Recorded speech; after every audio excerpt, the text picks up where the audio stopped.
તેજગઢ ગામમાં અરાજકતા ફેલાવતા સામાજિક તત્વોના ત્રાસથી મુક્તિ અપાવવા ગ્રામજનો દ્વારા નિવાસી કલેક્ટર એસડી કોકલાણીને આવેદનપત્ર આપવામાં આવ્યું। તેજગઢ ગ્રામજનો દ્વારા નિવાસી કલેક્ટરને આવેદનપત્ર આપી તેઓ દ્વારા લેખિત તેમજ મૌખિક રજૂઆત કરી હતી કે તેજગઢ ગામમાં છેલ્લા 10-15 વર્ષથી પૂનમભાઈ ચારણ તથા તેમના પરિવાર દ્વારા ભયનું વાતાવરણ ઊભું કરવામાં આવે છે। ગત માસે તેજગઢ ગામની બજારમાં એક દુકાન પચાવી પાડવાના હેતુથી દુકાનની આગળના ભાગમાં સૂકા ઘાસના પૂડા મૂકી દબાણ ઊભું કર્યું હતું।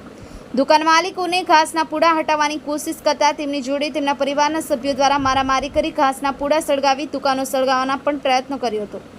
આ સમગ્ર બનાવથી તેઓની ગુનાહિત માનસિકતા છતી કરી દે છે, જેથી તેઓ તથા તેમના પરિવાર સામે કડકમાં કડક પગલાં ભરી ગ્રામવાસીઓને તેમના ત્રાસમાંથી મુક્તિ મળે એ રીતોની કાર્યવાહી કરવા તેજગઢ ગ્રામવાસીઓએ અપીલ કરી હતી।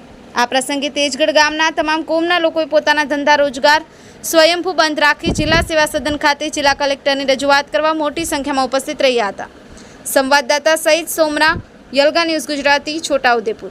સુમનભાઈ વિઠ્ઠલભાઈ પંચોલી જે લોકો 50 વર્ષથી દુકાન કરે છે તેજગઢમાં, અને એ લોકોને મુસ્લિમ સમાજ જોડે વેચાતી જમીન લીધેલી પોતપોતાની સનદો છે, અને એ લોકોને શાંતિ ભાઈચારા આખા ગામમાં રહી। આજે એસટી એસસી દરેક જાતના માણસો એમને સાથ સહકાર અપાયા, કેમ કે એ લોકો કોઈ જોડે કોઈ સંબંધો બગાડ્યા નથી। આ પૂનમભાઈ 2005માં જમીન લીધી છે, આ લોકોએ 74માં લીધી, 2074 1974, તો આજે 50 વર્ષ થયા।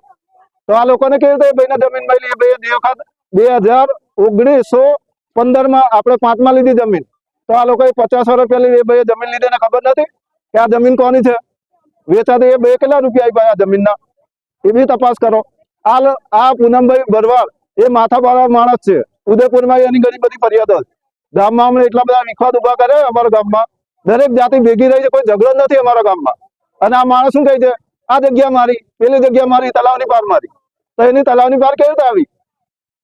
એ માણસ આજે અમારા ગામમાં બારિયા ધવલભાઈની જમીન પર હોટલ નાખીને આપણે બિંદાસ રહી, બિચારો ધંધો કરે, ડોક્ટર, એના ઘેરથી શિક્ષિકા છે, એટલે ગભરાય કે ભાઈ મારે નહીં વળવું આ માણસ જોડે, આ ભાઈ 50 વર્ષ ઝઘડા કરે છે, તો એવું થોડું ચાલવાનું ગામમાં? આજે એક માણસ આવીને આજે 10,000 વસ્તીને ડબરાવતો હોય તો એ માણસ માથા પર નથી તો શું છે? એની તપાસ થવી જોઈએ અને એને પાછા હેઠળ ગામની બહાર નીકળવો જોઈએ। અને આ પૂનમભાઈ ભરવાડ તેજગઢ ગામમાં માથાભારે તત્વ છે, કોઈ જોડે સંબંધ રાખતો નથી, અને દરેક જાત અમારે ભેગી રહી છે ભાઈચારાથી। એ ભાઈચારો તોડવાની કોશિશ કરી રહ્યો છે, એને પાછા હેઠળ ધરપકડ થાય અને એને બધા કેસોની તપાસ થાય। એની તેજગઢમાં પંચાયતમાં કેટલી અરજીઓ એની તપાસ થવી જોઈએ, અને એને ગામની બહાર કાઢો। અને એક વસ્તુ છે, એને ગામમાં રહેવું હોય તો બધાથી ભાઈચારો રહે। પેલો ઘાસ ગયેલો છે એ કાઢે, અને પેલા ધવલભાઈના કેબિન જે પચાઈ પાડી જમીન એનો નિકાલ થવો જોઈએ। અમારે નિકાલ અમે આંદોલન કરીને જાતે, જો પ્રશાસન અમને સાથ સહકાર નહીં આલે તો અમે ગામ લોકો ભેગા થઈને એને કેબિન માં તોડી નાખી દઈશું। મારું નામ રોહિત વસંતભાઈ પરસોત્તમભાઈ, તો પ્રશાસનને જાણ કરવા મારી મહેરબાની છે। મારી દુકાનમાં ઘાસચારો નાખી દીધો છે। આ પૂનમભાઈ કરીને જે છે, એમને બધા ભરવાડ તરીકે પૂનમભાઈ તરીકે ગામમાં ઓળખે છે।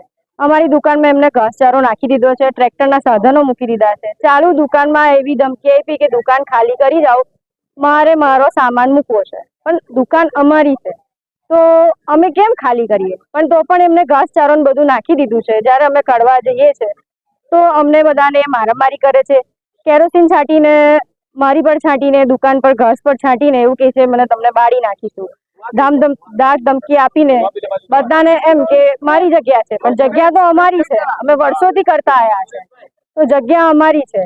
અને અમે ઓલરેડી 4 કેસ જીતી ગયા છે, તો એ કાયદાનો બી અમલ નથી કરતો, ઉપરવટ થઈને આ ઘાસ નાખીને અમને બધાને હેરાન કરે છે। આખા ગામને હેરાનગતિ થઈ રહી છે, અને આખું ગામ અમારી જોડે આવ્યું છે। કલેક્ટર ઓફિસમાં અમે આવ્યા છે, નિવેદન આપવા અમે આવ્યા છે, આવેદન આપવા આવી ગયા છે। એકતા સોની મિલન।